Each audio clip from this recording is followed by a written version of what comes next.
Hi there, this is going to be another tactical video for Space Marines, and today I'm talking about the captain on a bike.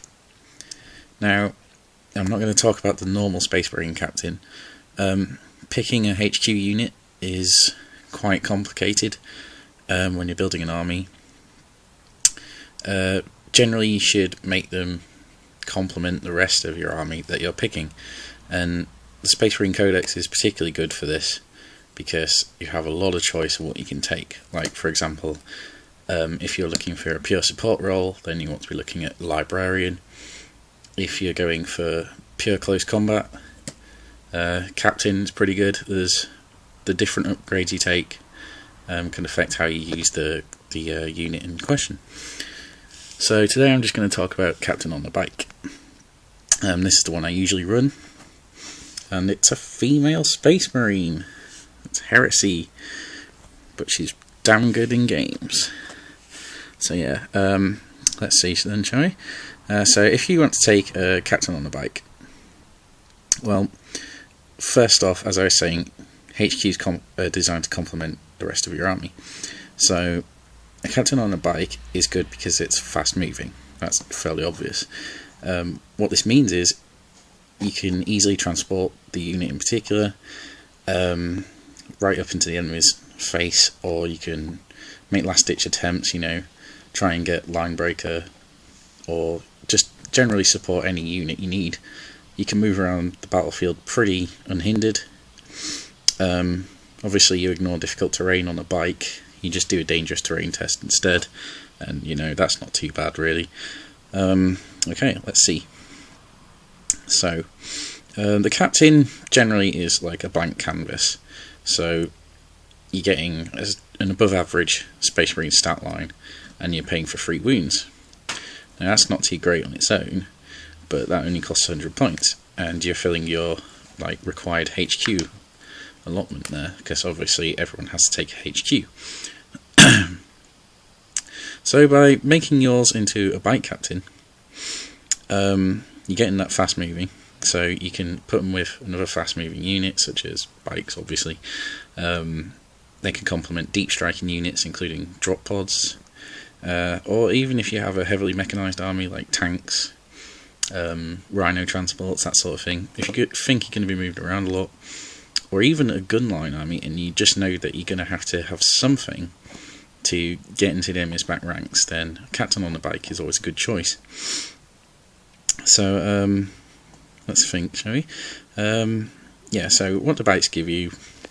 Well, for 35 points extra, you're getting 12-inch movement as base. You get the option to turbo boost instead of run, which is another 12 inches of movement. Whenever you do that, you're getting a cover save, which isn't so important since captains come with an iron halo and thus have an invulnerable save.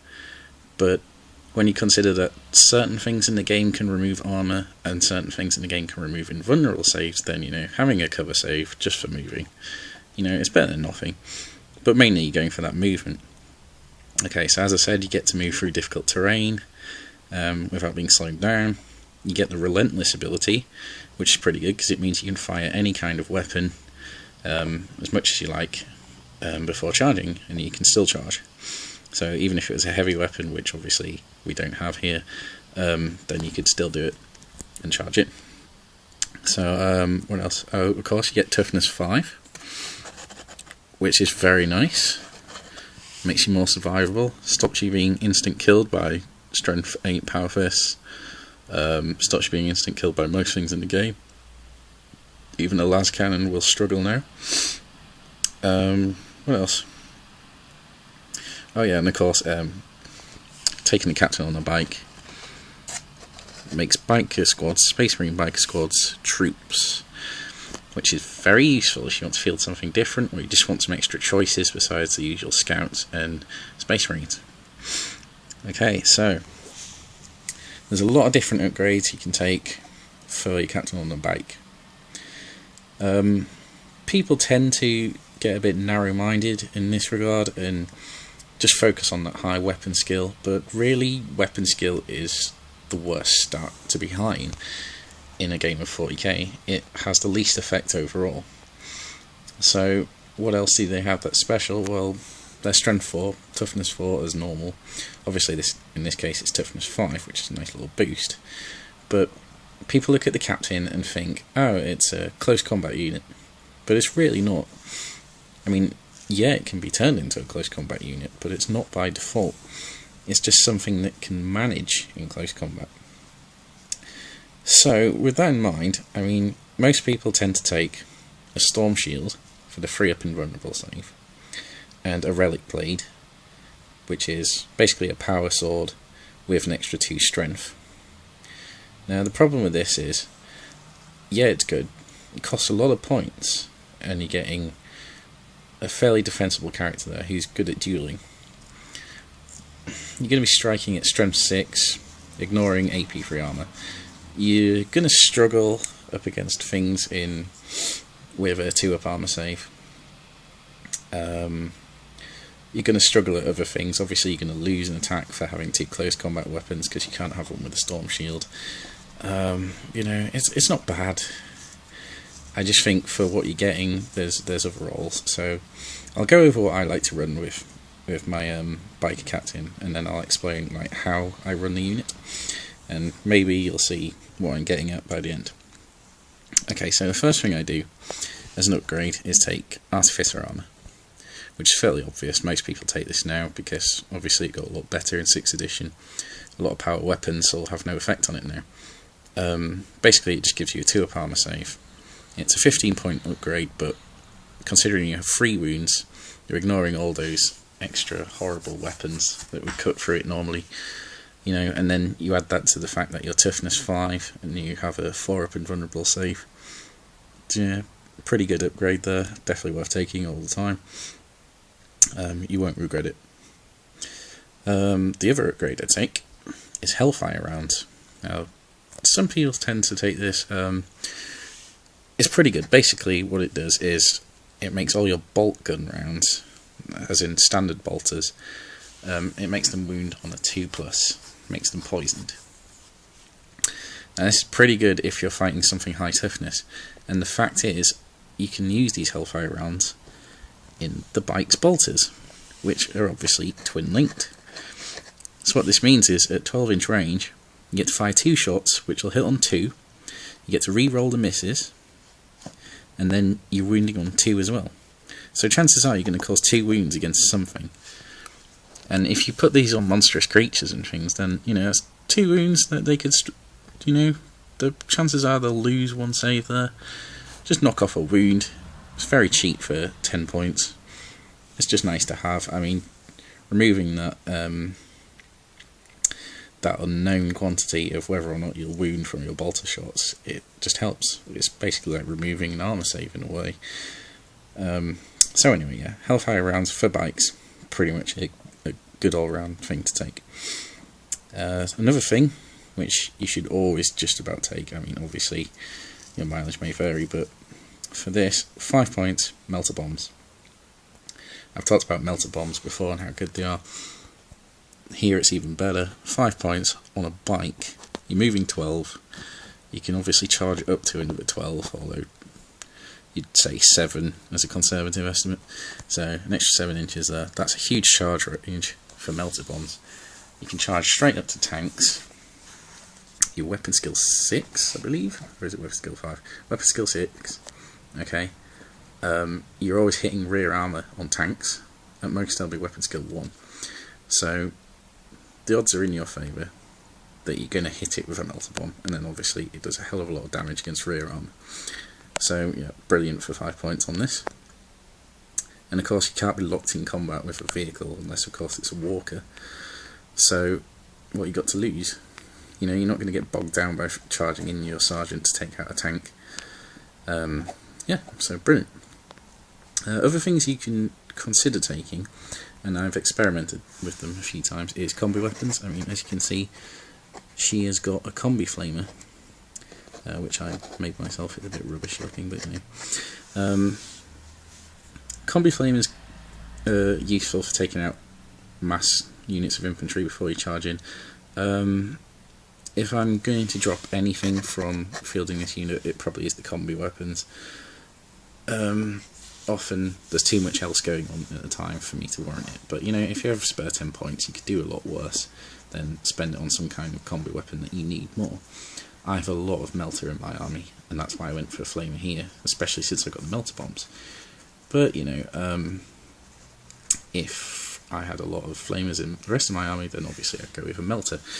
I wouldn't really go with a plasma. I don't really see much point in it when you consider the fact that you can fire hellfire rounds from your bolters. They're twin linked, and obviously they wound on 2s, which the plasma usually does. The only thing missing out on is the armor ignore, but if someone's in cover or they have an invulnerable save anyway, then you know that can be mitigated. So the other thing is an auxiliary grenade launcher. Now I have one modelled on the front of the bike, which is just about here. Basically, this can be quite good when you have the bike, because you're going to be in that 12-inch threat range quite easily. You fire in your hellfire rounds, so good chance of 2 wounds there, and then you can fire basically the equivalent of a frag grenade up to 12 inches, or a crack grenade, and it's a free fire as well, so it fires at the same time.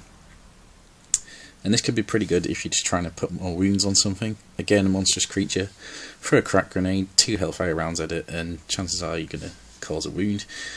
Otherwise, if it's infantry, you can fire that frag grenade and do some damage. It's not too bad. It has more of an effect when you're running it alongside a full unit of bikers using their bolt guns too. It'll just thin ranks of things, so it's not too bad. The only problem is it's a bit expensive, so again, I would possibly take that over a combi weapon, but you know, basically that again is an optional thing. It's an extra for you. You don't need it for this to be effective, but it doesn't hurt. Okay, last thing, we've got very good shooting ability here, got a lot of good weapons, and we have a good stat line to complement it. The one thing we don't have yet is some kind of close combat ability. So for this you want some kind of power weapon. Now here I've got a power sword, just a basic power sword. You can take the relic blade, but it's quite expensive. Power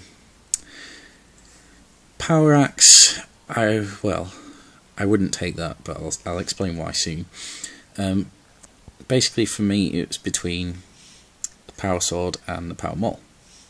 Power mauls are great because you get the extra 2 strength, same as the relic blade. They have concussive ability. The only drawback is they're AP 4. And in my local area, there's a lot of power armoured lists, a lot of free up armour saves. And because of that, I chose the power sword. If that wasn't the case, or if I wasn't sure, I probably would have gone with the power maul, just because it makes it much easier to wound, and I found that being able to wound is a big help.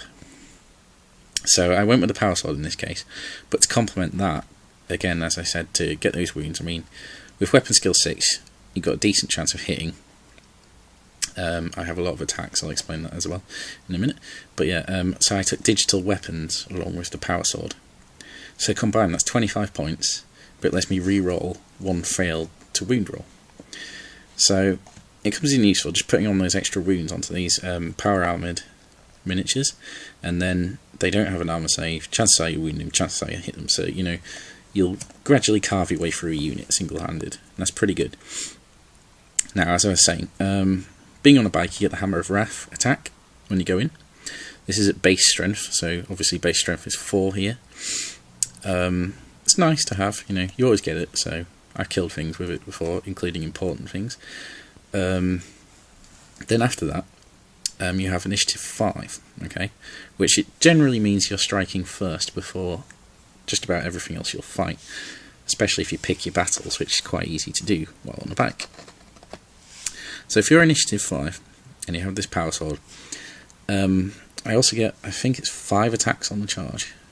So I get the 1 for charging, I get the free base, and I get 1 extra for having 2 close combat weapons, because my spec lets me have a bolt pistol as well as my power weapon. Now if I took the storm shield, then obviously I wouldn't have this, I'd have 4 attacks instead. But as it is, I get the Hammer of Wrath, and then 5 attacks after, re-rolling 1 to wound.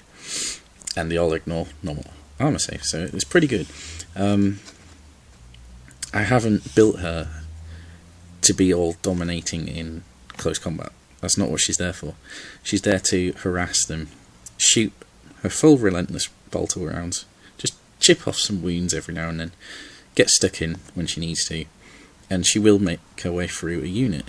It just takes some time, but usually that's what I want her to do, is take her time. Yeah, so as I was saying, other power weapon is the power axe. Now this is generally bad, and it's the same thing with power fist, because it makes you initiative 1. Now that's no big deal if you're just a normal character as such, but I often run this unit alone, so she'll be the only thing fighting, and losing initiative 5 is too big a loss. And honestly, if you're striking last, it's not always that good. Power axe looks nice on paper, but in general it's not always the best option, even against Terminators. But I'll go more into that in a later video. Oh, that's not important right now. But basically, if you're complementing your captain as the base stats, a power axe is not a good idea. Neither is the power fist really, unless you're just going all out slugging war. That's fine. I mean, you can do it, but not on a biker build. It's generally not a good idea. So, talked about the different power weapons, etc. Yeah, so how do you run this person?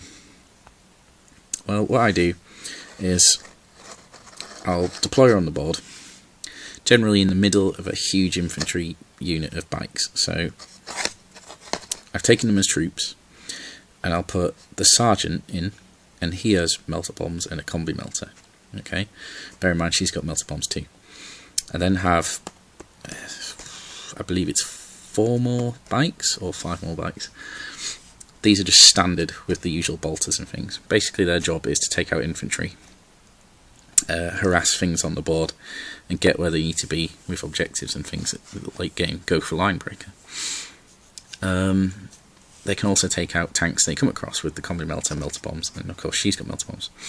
The other unit, of course, would have the 2 special weapons and the attack bike, which are all loaded up with melter. This is my tank hunting unit. They're very fast, and obviously they can get up where they need to be. Now what this does is, if you're running her in a big unit, she has the lookout sir rule. So on the 2 up you can always transfer a wound off. She's protected with ablative wounds, so if this unit's taking wounds, then obviously get rid of the bog standard infantry bikes first. They're helpful, but they're not that important. You know, you're not losing out too much. And of course they're all toughness 5 now, and they all get those cover saves for moving, so it takes quite a lot of shooting to take them out. What I will do after the first turn, after they've moved their allowance towards whatever I need them to go, I tend to break her off, and then she runs solo while the sergeant and the rest of them do what they need to do. So they can go take out tanks, whatever, infantry. The other unit, which was combat squadded with the attack bike and the melter special weapons, they'll dedicate to taking out the nastiest tanks the enemy has. Okay, so that's 2 forces already. Okay, just from bikes. And then there's her. Now she can go for whatever you need her to go for. Generally, this is more, you know, important tanks, Lehman Russes, that kind of thing. Send her in, blows it with melter bombs. Okay, she's hard to kill, very, very hard to kill. Okay, with a 2 up armor save, toughness 5, 3 wounds, 4 up invulnerable save. Okay, and then she's coming at you. As soon as she gets close to you, you're in trouble. Then you've got everything else as well, and this is just one unit. Okay, you've got her, you've got the scoring units, which are the bikes. 3 separate units, all of which can do serious damage to the enemy tanks. It doesn't matter which one they kill. It'll take them too long to kill one of them. Okay, and you'll do so much damage in return. It's really helpful to get up close. After that, I mean, she can always rejoin the army again. Sorry, the unit again. She can run around backfield, whatever. Generally, what happens is she survives. In fact, I've only ever had her die twice, and both of those times I still won the game, and it was thanks to using this unit in particular. She did what she needed to do, and you know, Generally, late game she'll be right in the opponent's half, so you get that line breaker. You can use it to chase down fleeing enemy units, finish them off.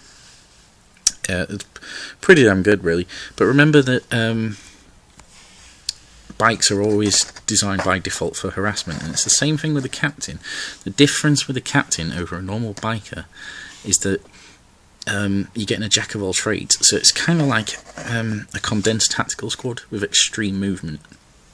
You're getting above average abilities, but again, you can do anything you want. You have that versatility there in this single unit, so you can charge in, you can kill things in melee, you can kill things at range, you can shoot things up, you can move anywhere you want. You know, basically you're going to do well. One last note, I should have mentioned this earlier really, but the reason I don't rate Storm Shields so much is not only because they're 15 points and they take that extra attack away, but if you think about it, you already have the Iron Halo, okay? That's a 4 up invulnerable. Storm Shield, 15 points, 3 up invulnerable. Okay, you're getting that 16% extra chance. I mean, it's slightly more than 16%. 16% extra chance of saving an invulnerable save, okay? Personally, I think there's better things to spend 15 points on. That's just me. I mean, you have enough defense otherwise. I'm not saying I'd never take a Storm Shield, but in this setup on a biker captain, I would certainly think twice about it. If I was building a Terminator style captain, I'd consider it. Something that runs with Honor Guard or something like that. Not Honor Guard, sorry, Command Squad. Yeah, it's certainly worth considering. But remember that just people have this thing in their minds that the Storm Shield is the be all and end all. It's really not that necessary anymore. So yeah, let me know what you think. Hopefully this model isn't too blasphemous to you, with her being a female. No, can't focus that very well. She is the leader of my 4th company. But yeah, hopefully this video helped. I will be back soon with more, and I may have some Sisters of Battle tactical videos up before Space Marine ones instead. Check out my blog for more 40k related things. We've got some new battle reports coming up soon, new fluff, and some stories. So stay frosty. I'll see you again soon.